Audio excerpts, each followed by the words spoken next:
Allahumma salli wa sallim ala sayyidi wa habibi wa tabibi qalbi wa jasadi wa ruhi sayyidi Rasulillah Muhammad ibni abdillah as-sadiqil amin wa ala alihi wa sahbihi ajma'in.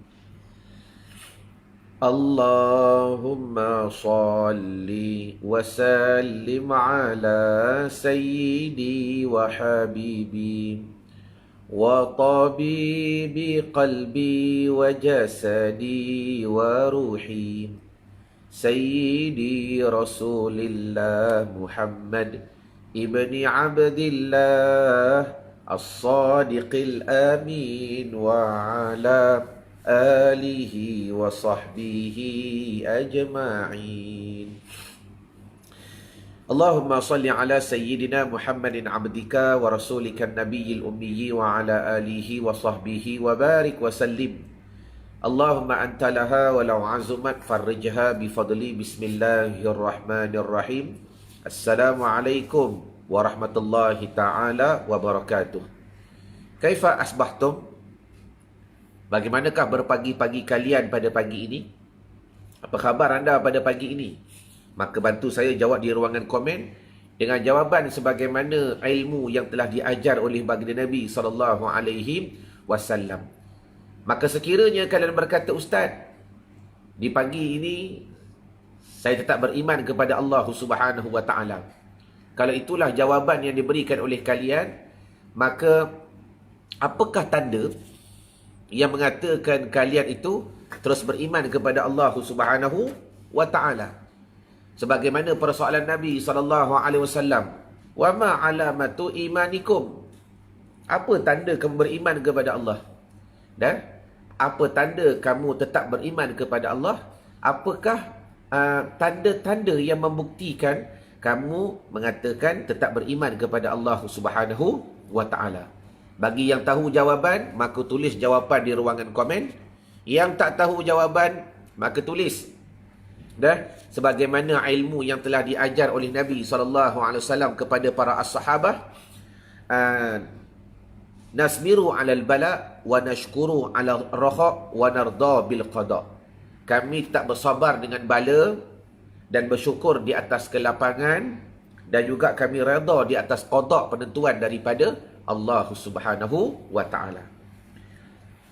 Yang keduanya, alhamdulillah, segala puji dan syukur kita rafa' dan kita panjatkan kepada Allah Subhanahu wa Ta'ala, kerana pada pagi ini dalam hashtag Santapan Rohani kita akan membuka tirai kehidupan duha kita pada pagi ini dengan mendengar pula satu nasihat daripada Khalifatu Abu Bakr As-Siddiq, seorang khalifah yang terus menerus kehidupannya memperjuangkan baginda Nabi SAW, yang tak dapat tidak nasihat kita pada waktu duha ni pada pagi ni, tuan-tuan, mudah-mudahan menjadi suatu kunci pembukaan kepada pintu-pintu yang kita merasakan kita dah masuk. Rupa-rupa pintu tu kita dah nampak, pintu tu kita dah tengok, tapi tak ada kunci nak masuk. Sebab itulah kadang-kadang kehidupan kita itu masih lagi terpinga-pinga. Jadi apa kata tuan-tuan terus like dan share dan tag nama orang yang anda sayang, dengan niat berdakwah, menyebarkan kebaikan, menyebarkan kecintaan kepada ilmu. Dan yang paling penting, tuan-tuan, dengan dakwah yang tuan-tuan lakukan, kita memulakan dakwah kita daripada keluarga. Baik. Jadi pada pagi ini kita akan mendengar satu nasihat berkenaan, tulis di ruangan komen, 4 perkara yang disempurnakan dengan 4 perkara yang lain. Itu nasihat kita pada pagi ini. 4 perkara yang disempurnakan dengan 4 perkara yang lain. Sebagai contoh, Solat ni, apakah kekurangan yang menyebabkan dia tak sempurna? Puasa, apakah punca yang menyebabkan puasa tu jadi tak sempurna? Yang kadang-kadang benda ni tuan-tuan, dia bukan sebahagian daripada benda itu, tetapi dia mempengaruhi kepada perkara itu. Kadang-kadang dia bukan sebahagian, tetapi dia mempengaruhi kepada kesempurnaan sesuatu itu. Sebagai contoh yang paling mudah, kalau kita melihat ayat-ayat Al-Quran, ayat-ayat yang menceritakan bab solah, kebiasaannya akan datang dengan ayat berkenaan zakat. Ati'us solah wa atuz zakah. Dirikan solat wa aqimus solah wa atuz zakah. Dirikanlah solat dan keluarkan zakat. Bermakna tengok, zakat bukan sebahagian daripada solat. Contoh. Namun, solat itu boleh menjadi tidak sempurna kerana kita tak mengeluarkan zakat. Sama juga, zakat berjuta-juta tuan-tuan, bisnes, untung beratus juta dan sebagainya, keluar zakat. Tapi bila tak solat, habis. Zakat tidak mencapai kepada kesempurnaan kerana kebiasaan datangnya perintah solat itu diirikan dengan zakat. Ni kata ni. Jadi nasihat yang kita akan dengar pada pagi ini ialah berkenaan 4 perkara yang disempurnakan dengan 4 perkara lain. Berkata Sayyidina Abu Bakr As-Siddiq radhiyallahu anhu, arba'atun tamamuha bi'arba'atin. Kata Abu Bakrin, 4 perkara itu dapat disempurnakan dengan 4 perkara yang lain. 4 perkara itu, 4 perkara ni dapat disempurnakan. Dia jadi lebih sempurna dengan 4 perkara yang lain. Apa dia? Tamamus salati bisujudis sahwi, wa sawmu bisadaqatil fitri, wal hajju bil fidyati, wal imanu bil jihadi. Tulis. Yang pertama apa dia? Kata Sayyidina Abu Bakar, tamamus salati, bermula kesempurnaan salat itu di antaranya apa? Bisujudis sahwi, dengan adanya sujud sahwi. Dengan adanya sujud sahwi. Yang kita belajar baru-baru ni dalam hashtag kuliah maghrib. Kita belajar 1157 persoalan solat berkenaan permasalahan sujud sahwi. Waktu bila nak sujud sahwi? Waktu yang sesuai sujud sahwi. Sebab-sebab sujud sahwi. Kalau tak sujud, apakah yang berlaku? Ya, walaupun ada setengah mazhab kata sujud sahwi itu wajib, Imam Syafi'i kata sujud sahwi itu sunat. Namun walau bagaimanapun, ingat tuan-tuan, ia merupakan salah satu kesempurnaan bagi solat. Sebab apa? Bila solat itu telah tercela dengan kelupaan, solat itu telah tercela dengan kelekaan kita, lupa rakaat lah, lupa baca kunut dah, maka bagaimana kita nak sempurnakan ia? Iaitu dengan sujud sahwi. Sujud sahwi ni 2 kali sujud. Kalau pendapat Imam Syafi'i, sebelum daripada salam, selepas daripada tahiyat. Lepas baca tahiyat, fil alamina innaka hamidum majid, maka sujud sahwi. Subhana man la yanamu wa la yashu. Maha suci engkau Tuhan.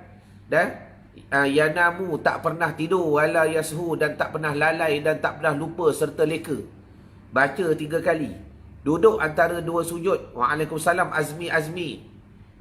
Allah yashfik, Allahumma afik. Mudahan dengan berkat kita mendengar santapan rohani pada pagi ini, Allah Ta'ala bantu. Azmi daripada sakit. Begitu juga kepada semua yang lain. Kita juga, saya pun sakit tuan-tuan. Sakit yang mana? Nampak sihat ni ustaz, boleh berjalan, boleh bercakap. Tak, sakit batin kita. Kalau boleh kita tak nak sakit. Sakit yang paling teruk apa dia? Sakit buat dosa. Allahumma salli wa sallim wa barik alaihi wa ala alihi. Saya lah tu. Kalau boleh kita nak betul-betul sihat. Sihat apa dia? Sehari betul-betul tak buat maksiat, tak buat dosa kepada Allah. Itu baru sihat yang betul. Baik, sambung. Yang pertama, tamamus salati bisujudis sahwi. Sempurnalah sebanyak itu dengan sujud sahwi. Maka sujud 2 kali. Lepas tu duduk di antara 2 sujud.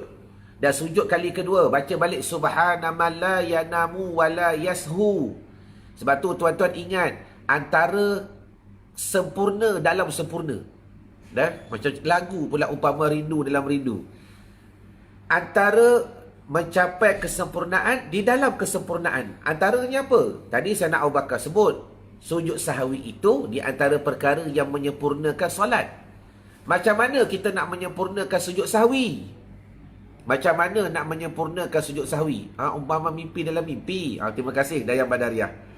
Macam mana kita nak menyempurnakan sujud sahwi? Tulis. Antaranya apa? Faham makna.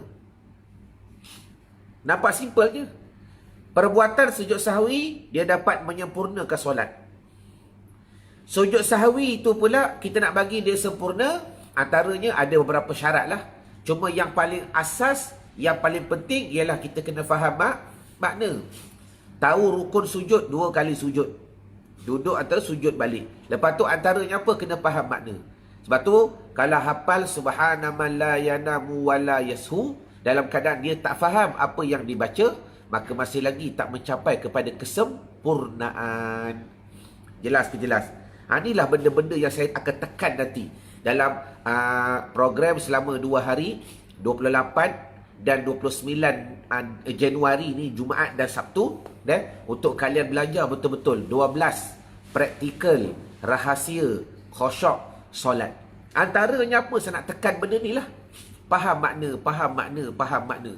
Saya akan cuba tuan-tuan untuk bantu tuan-tuan pada kali ini, untuk kita pastikan tuan-tuan sekurang-kurangnya ada mencapai beberapa perubahan lagi, akan cuba mencapai beberapa lagi peningkatan. Sebab dia mudah saja. Sebenarnya pengalaman saya lah buat program, buat event berbelah tahun tuan-tuan. Tuan-tuan bukan tak tahu, tetapi tuan-tuan tak ada circle. Bila sebut circle ni, antaranya orang yang di atas, orang yang di bawah, orang yang di sekeliling. Itu circle. Siapa orang yang di atas? Yakni orang yang menggagahi kita. Maknanya ada orang paksa kita, ada orang ketuk kita. Kau buat, kau hafal. Kalau tak ada orang ni tuan-tuan, benda yang kita tahu kita tak buat. Siapa setuju dengan kalam saya? Boleh tulis di ruangan komen. Lagi, tuan-tuan bukan tak tahu kadang-kadang. Betul. Antara nak capai khusyuk solat kena faham makna. Dia tahu. Tapi kenapa dia tak buat? Sebab tak ada circle sahabat-sahabat yang mempengaruhi. Bila seorang-seorang je, hafallah Fatihah. Lepas tu, doa rokok, doa sujud, nantilah. Tetapi bila dia berada pada satu circle yang mempengaruhi, kawan-kawan, kiri, kanan, sahabat, dengkilah. Tengok dia tu dah habis, dah hafal, aku tak habis lagi. Terima kasih Hajar Mahani Agam. Laju Mak Ngah ni, saya baru hafal doa antara duduk 2 sujud, Mak Ngah dah hafal sampai makna tayat akhir dah, contoh. Maka bila ada circle dia mempengaruhi. Sebab tu kenapa pentingnya circle dalam kehidupan. Dan ada pula orang yang di bawah. Bila sebut circle ni macam tu, basic dia mudah. Tulis, sebut circle ni 3. Termasuk kita 4 lah. Orang yang di atas, guru ke, push factor ke, orang yang sekeliling, yakni seangkatan sahabat-sahabat dengan kita, dan orang yang di bawah. Orang yang di bawah ni apa dia? Yang kita boleh ajar dia balik. Tuan-tuan percayalah. Tak percaya pun tak apa, just buat. Buat tindakan. Dengan mengajar ni tuan-tuan, tuan-tuan akan diilhamkan begitu banyak lagi ilmu. Semalam kami ada mesyuarat dengan guru-guru di Madrasah Ariyat. Ustaz Din bagi tahu berkat. Ada orang dapat ilmu daripada belajar, kata Ustaz Din. Ada orang dapat ilmu daripada mengajar. Dulu dia belajar sikit. Dia sikit je belajar. Lepas tu guru beri arahan, beri mandat untuk dia mengajar. Kadang-kadang dengan mengajar tu Allah Ta'ala buka banyak lagi. Banyak lagi. Jadi benda-benda macam ni lah, prinsip inilah yang saya cuba bantu tuan-tuan sebenarnya dalam circle UIZ ini. Sebab kita semakin berkembang. Alhamdulillah, segala puji dan syukur kita rafak dan kita panjatkan kepada Allah Subhanahu Wa Ta'ala. Dan bila mana kita makin berkembang, maka tak ada teori yang paling tepat untuk kita terus menyebarkan dakwah, melainkan kita mengikut teori yang diajar oleh Nabi SAW. Teori yang bagaimana? Tuan-tuan, saya tak mampu buat semua. Saya tak mampu mengajar seramai orang. Walaupun ketika live, contoh, ada beratus orang, ada berpuluh orang, tengok syekh dan sebagainya, tuan guru kita sekali buat live 3,000, 4,000 orang. Tuan-tuan, Walaupun ketika live, tapi adakah Syekh mampu nak berhadapan selesaikan satu masalah? Tak. Sampai kan letih sangat Syekh terpaksa buat jadual. Orang nak ziarah, ni ada hari-hari ni saja. Hari-hari lain tak boleh. Ada waktu-waktu ni sahaja. Sebab apa? Syekh pun ada kehidupan. Syekh pun nak rehat tuan-tuan. Ni kadang-kadang orang ziarah begitu ramai. Syekh pun kadang-kadang ada keluarga, sibuk nak mengajar dan sebagainya. Nanti bila orang datang ziarah, terpaksa kita melayan. Kuliah tinggal. Orang datang ziarah, terpaksa kita hormat dan sebagainya. Ni masalah. Jadi maknanya gambaran saya nak beri faham, kami ni dalam dakwah tak mampu buat semua. Tak mampu. Jadi why not, kenapa tidak? Dan antara perancangan-perancangan yang saya cuba bina ialah bila kita ada circle. Circle ini sekurang-kurangnya tengok, dia ada orang yang mempengaruhi kita. Bila sebut circle, bayangkan bulatan, ada orang yang di atas, dia push kita mengapal. Contoh ni lah, simple je. Tuan-tuan nak sempurnakan solat, sujud sahwi. Nak sempurnakan sujud sahwi, faham makna sujud sahwi. Faham tu macam mana? Ada orang yang menggagah, paksa. Paksa pun tengah-tengah dengar paksaan dia buatlah, lepas tu lupa balik. Kawan-kawan pula mempengaruhi.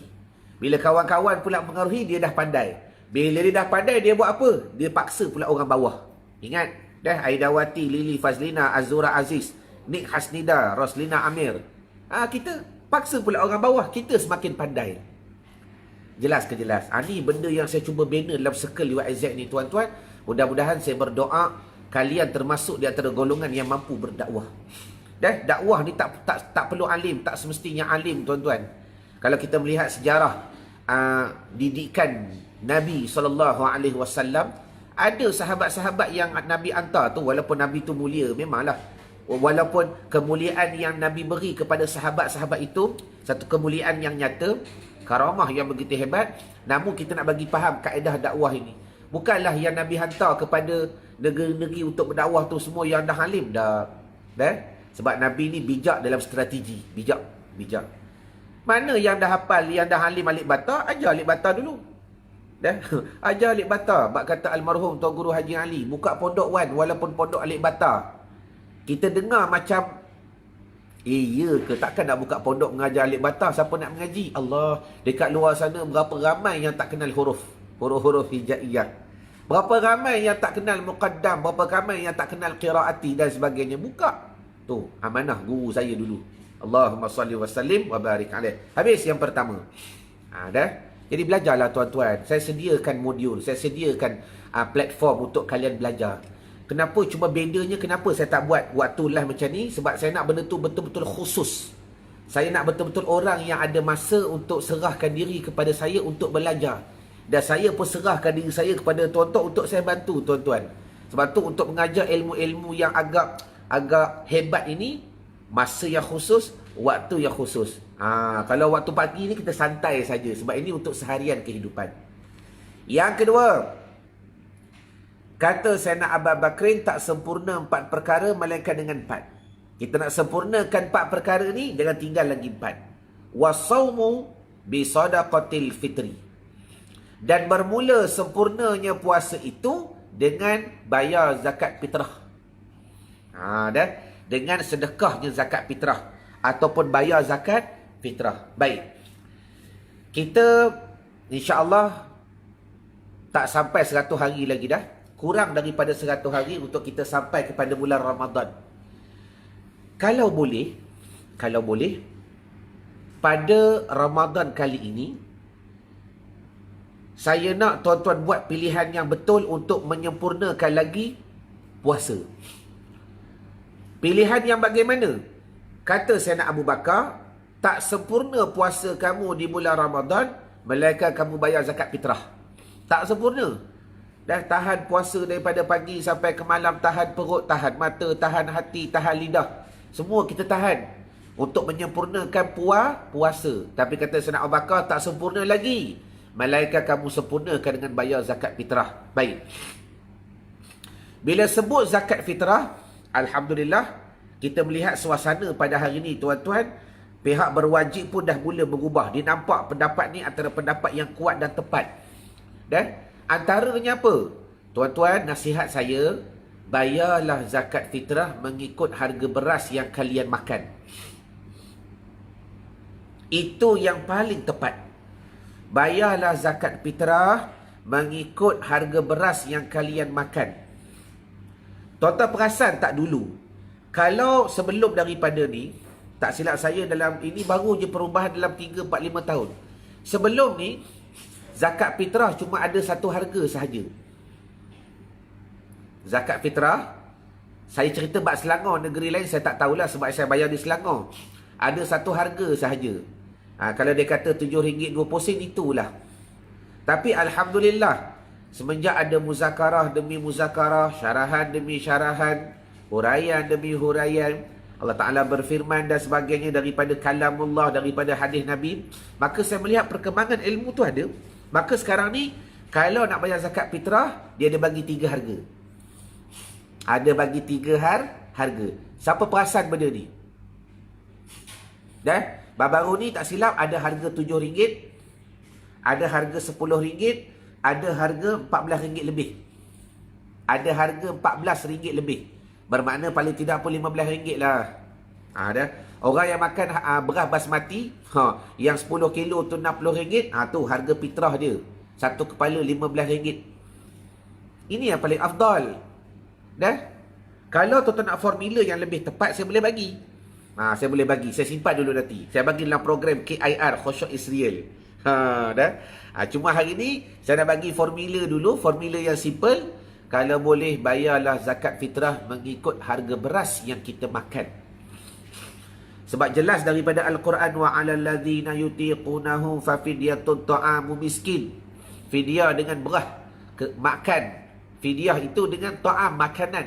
Dah beri makan. Makanan asasi kita beras. Tengok apa beras yang kita makan. Kalau tuan-tuan makan jenis beras mahal, dah ada ustaz, saya dah perasan, betul Hajah Mahni, betul. Semenjak 2-3 tahun ni kan dah ada perubahan. Dah? Kalau tuan-tuan nak formula yang lebih tepat, dan nanti insya-Allah lah saya simpan dulu. Saya simpan dulu ilmu ni. Siapa nak, saya bagi nanti dalam program KIR Khusyuk Israel. Yang kita akan buat secara Zoom 2 hari, tuan-tuan. Please, korbankanlah permulaan 2022 ini dengan tuan-tuan mendapat ilmu khusyuk solat yang hebat. Korbankan masa tuan-tuan. Dah? Faedahnya bukan saya dapat, tuan-tuan yang dapat. Solat berpuluh tahun tak merasa khusyuk, rugi. Solat berpuluh tahun tak mencapai khusyuk yang diidamkan, sia-sia.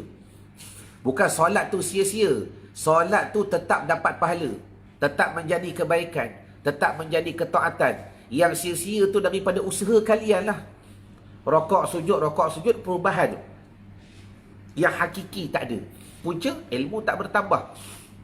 Ilmu tak bertambah. Terima kasih Kak Norin Yusof. Beras siam panjang, zakat fitrah tempat saya RM17. Betul. Satu kepala. Kan? Jadi poin saya ialah, kalau tuan-tuan nak sempurnakan puasa, bayar zakat fitrah ikut harga beras yang tuan-tuan makan. Dan saya janji insya-Allah dalam KIR nanti saya akan ajar formula dia. Macam mana cara nak kira harga zakat untuk tuan-tuan. Dah. Formula dia simple. Saya tak nak bagi hang nak simpan dulu. Nak jual mahal sikit. Dah. Bukan nak jual mahal. Kadang-kadang bukan semua ilmu kita boleh bagi serentak. Allah Ta'ala, tuan-tuan, boleh je turunkan Quran. Dah? Sekaligus. Tapi kata Nabi, dah. Kalau Allah Ta'ala sebut, dah, kalau aku turunkan Quran sekaligus dekat atas bukit Tur Saina, hancur bukit Tur Saina. Hancur. Samalah kalau saya bagi semua, sat lagi tuan-tuan dah bela. Habis. Wallahu a'lam. Poin yang kedua. Yang ketiga, tidak sempurna 4 perkara melainkan dengan 4. Tuan-tuan nak sempurnakan 4 ni, yang ketiga al-hajju. Dah, berdoa, usaha, ikhtiar yang belum pergi haji termasuk saya. Dah, kita ikhtiar nak pergi haji. Bila dah pergi haji, jaga. Kadang-kadang haji itu boleh jadi rosak dan tak sempurna. Cara nak sempurnakan ia bil fidyati, dengan bayar fidyah. Dah, menyempurnakan haji itu dengan bayar fidyah. Dah, fidyah ni banyaklah. Antaranya perkara-perkara yang babitkan dengan hukum-hukum rukun dan perkara wajib haji. Kena gugurkan dengan menyembelih dan sebagainya. Namun tak dapat tidak, fidyah itu antara perkara yang wajibah yang berkaitan dengan hukum hakam haji. Dan akhir sekali yang keempat, wal imanu bil jihadi. Dan tidak sempurna iman itu dengan berjihad. Dah. Jihad ni apa ustaz? Pegang senjata ke? Tak. Mengikut Sayyid Ali Al-Jurjani dalam kitab At-Ta'rifat, jihad sebagai penyempurnaan iman. Dan ianya dapat juga berbentuk perlawanan atau dakwah untuk memeluk agama Islam. Jadi makna jihad ni banyak. Antaranya apa? Kita berdakwah, bawa orang, sampaikan maklumat tentang ilmu Islam, kepahaman Islam juga termasuk daripada jihad. Apa lagi jihad yang lain? Belajar juga termasuk daripada jihad. Maka kata musannif, berkaitan dengan kesempurnaan iman hanya dengan jihad ini, bahkan peterjemah berpendapat bahawa keimanan seorang dapat diukur dengan sejauh mana kepeduliannya terhadap jihad dan pengertian syumul. Dah tengok ayat dia, mudah je. Dia kata kesimpulannya begini, dah, orang yang betul-betul beriman dia peka berkenaan jihad. Walaupun jihad ni tuan-tuan, contoh, dah, bukanlah semata-mata memahamkan bila jihad pergi perang. Dah. Jihad ni, makna jihad ni banyak. Bersungguh-sungguh kepada ketaatan, sebahagian daripada jihad. Bersungguh-sungguh kepada menuntut ilmu, sebahagian daripada jihad. Bersungguh-sungguh kepada mencari rezeki yang halal untuk digunakan kepada perkara kebaikan, sebahagian daripada jihad. Jihad ni banyak. Ada makna jihad yang umumiyah, ada makna jihad yang khususiyah. Cuma memang tak dapat tidak, jihad ni tuan-tuan antara satu faktor besar dalam mempengaruhi iman kita. Sebab itu, kalau cerita jihad yang pure ni, pengalaman saya waktu duduk di Aceh. Maaf, ini bukan politik, tapi ilmu ni membawa kepada pembukaan mata hati kita. Malaysia ni, kita dapat kemerdekaan dengan sebab sains. Tahu sejarah kan jelas, dengan sebab sains. Aceh, mereka dapat kemerdekaan sebab apa? GAM. Gerakan Aceh Merdeka. Macam mana mereka boleh berperang? GAM ni berperang dengan tentera daripada kerajaan.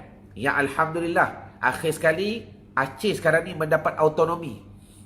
Dia dapat merintah sendiri, walaupun harta tu, walaupun aset, setiap apa yang dikeluarkan oleh oleh Aceh, kerajaan akan dapat 30%. Itu dipanggil autonomi 70-30. Tapi walau bagaimanapun mereka tetap mendapat kemerdekaan. Dan merdekanya mereka sebab apa? Jihad. Tuan-tuan, jihad ni tuan-tuan tak mampu buat, saya pun tak mampu buat kalau iman tak kuat. Allahu Akbar. Sembang dalam Facebook bolehlah, saya lah. Dan jadi keyboard warrior, kata ke orang dalam Facebook bolehlah. Cuma pegang senjata, duduk dekat depan, berhadapan dengan musuh, dan melihat kepada kematian yang nyata, berani. Baru ketika tu fikir, aku dosa banyak, duduk belakang bolehlah. Dan nak duduk dekat depan, barisan yang di hadapan, orang yang memerlukan iman yang kuat. Allahumma salli wa sallim wa barik alaihi wa ala alihi. Lepas tu saya melihat kenapa jihad di Aceh ni hebat. Dan maka antaranya dayah ni pondok lah. Pondok-pondok mereka itu memang mementingkan keserasian ilmu, kepahaman ilmu. Di sana pondok begitu banyak, tuan-tuan, begitu banyak dayah, begitu banyak pondok. Dan boleh dikatakan setiap kampung itu ada dayah. Setiap kampung tu ada madrasah. Digunakan untuk pengajian agama dan sebagainya. Dan kita melihat perkembangan pula mereka ini, orang-orang Aceh, selepas daripada tsunami, biasalah ujian negeri dan sebagainya negara, mereka datang ke Malaysia cari rezeki, buka kedai. Tengok macam mana cara mereka berniaga. Orang Aceh ni tuan-tuan, maaflah saya sebut, nak kata mendengki pun tidak, wallahualam. Kalau ada tu mesti ada. Dan setiap setandan pisang tak semuanya masak. Kadang-kadang ada yang hitam, kadang-kadang ada yang itu adat dalam setiap perkara kehidupan. Namun tak dapat tidak, kenyataan yang nyatanya itulah hakikatnya. Itulah hakikatnya. Jadi kesimpulannya, tuan-tuan, tak perlu sembang dulu masalah jihad. Kita kena sembang macam mana aku nak menguatkan iman. Sebab iman bila kuat, automatik jihad itu seruannya bila datang, kita akan duduk di hadapan. Sebab kedudukan di hadapan itu bukan bermula daripada keinginan, tapi bermula daripada iman. Dan datang je seruan, aku nak pergi dulu. Aku nak pergi dulu. Dan sebab kita kena bersedia. Saya bukan mengajak tuan-tuan kepada nak berlawan kepada kerajaan, tidak. Yang saya maksudkan ialah secara, kalau kita belajar akidah ataupun tauhid, antara yang kita kena bersedia, antaranya apa? Peperangan bersama Nabi Isa alaihi salam. Kan iman yang kita belajar. Nanti akan turunnya Dajjal. Bila Dajjal turun, tak perang tak? Kemudian akan turunnya Imam Mahdi bersama panji-panji Islam. Waktu tu bila Imam Mahdi turun, siapa yang akan duduk di belakang dia? Dan bersama pula Nabi Isa AS. Tuan-tuan, kita tak boleh bersembang, adakah aku akan sampai kepada zaman itu? Wallahu a'lam. Kita beriman kepada ceritanya, beriman kepada peristiwa yang akan berlaku. Cuma masanya, masa yang benda yang tidak dimaklumkan kepada kita. Apa yang saya nak sampaikan simple sahaja. Tuan-tuan, kita takkan berjaya duduk di bawah panji Nabi, panji Nabi Isa, panji Allahumma salli wa sallim wa barik alaih. Mereka-mereka yang membawa kepada kegemilangan agama di akhir zaman tak mampu, tuan-tuan, kalau kita tak ada iman yang kuat. Sebab itulah iman bermula dengan tauhid yang sempurna. Iman bermula dengan tauhid yang sempurna. Bagi tuan-tuan yang masih lagi belajar tauhid, tak tahu praktikal, dah lama belajar tauhid, tak tahu cara nak amal, dalam program KIR, walaupun benda tu sebelum ni dalam program NBS memang kita ajar praktikal tauhid. Saya bukan ajar ilmu tauhid, tuan-tuan, saya ajar praktikal tauhid. Dengar dengan jelas. Itu antara core utama dalam program KIR. Saya tetap tak tinggalkan. Walaupun praktikal tauhid ni, praktikal sifat 20 ni benda kita belajar dalam program NBS. Walaupun kita dah upgrade daripada NBS kepada KIR, Khusyuk is Real, namun basic ataupun kepahaman kepada mengetahui praktikal tauhid itu saya tetap akan bawa. Sebab pengalaman saya, ramai majoriti orang tak tahu praktikal tauhid. Siapa boleh mengaku di ruangan komen? Dalam keadaan pengakuan, dalam merendahkan diri, pedulilah orang nak baca. Aku memang tak tahu pun. Yang tahu sekarang ni pun kita fikir balik, dulu-dulu tahu tak? Sebelum join program, sebelum masuk NBS, berapa ramai yang tak tahu praktikal tauhid. Belajar tauhid pernah belajar wujud, qidam, baqa', mukhalafah, qiyamuhu ta'ala binafsih, wahdaniyah. Doh hafal tu lah. Wujud artinya ada Tuhan, maka mustahil tak ada Tuhan. Bermula dalilnya ada sekalian makhluk ini. Qidam artinya sedia Tuhan, maka mustahil baharu Tuhan. Bermula dalilnya ada sekalian makhluk ini. Doh hafal gerugerang, tapi tak tahu praktikal tauhid. La ilaha illallah Muhammadun Rasulullah. Sebab itu maaf, saya bercakap ke atas diri saya sendiri. Sebab itu kenapa iman kita tak semakin kuat. Sebab kita tak praktik. Dah? Tak praktik. Terima kasih Nur Hashimah Syauqina. Dan yang berada di Telegram juga, kita boleh muhasabah berapa ramai yang tak tahu praktikal.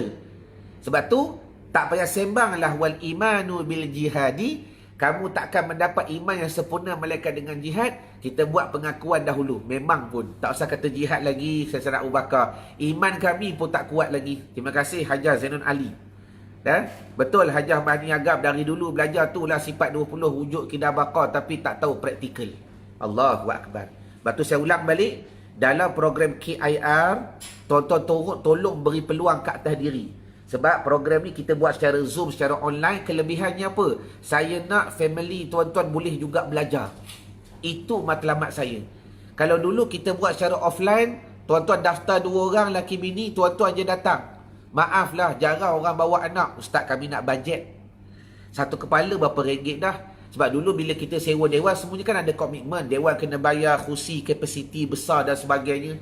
Tapi bila kita buat secara online, tuan-tuan bayar satu harga dan sebagainya. Tuan-tuan nak berimpus 10 orang pun saya reda. Nak panggil satu kampung pun tak ada masalah.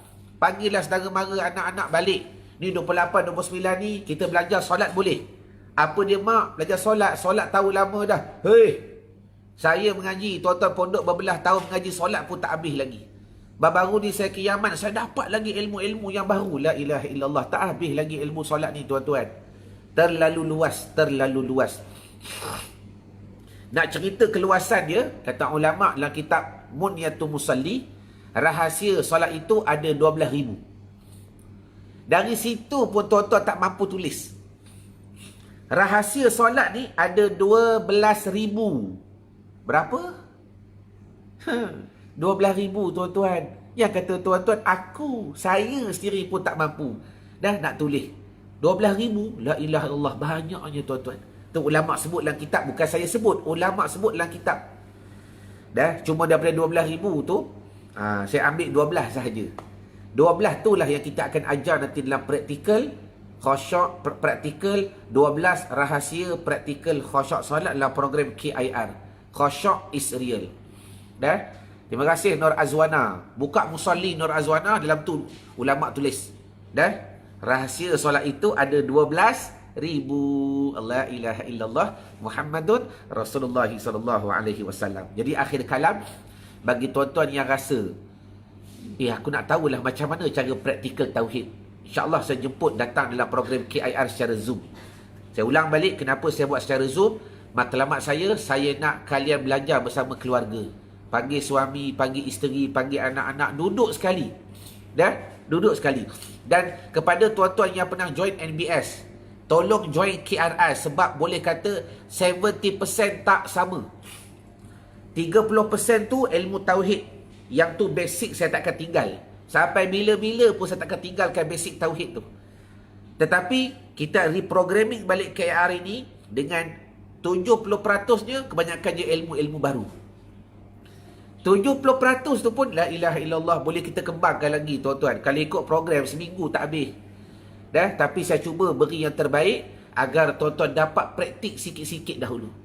Dah, jadi yang dah mendaftar, bantu pula untuk berdakwah. Tuan-tuan, kalau orang lain boleh berubah disebabkan tuan-tuan share saja. Kalaulah orang lain boleh dapat khusyuk solat disebabkan tuan-tuan lah yang menjadi asbab bagi tahu kepada dia Allah. Nikmatnya tuan-tuan boleh menyelamatkan kalian dunia dan akhirat. Amin.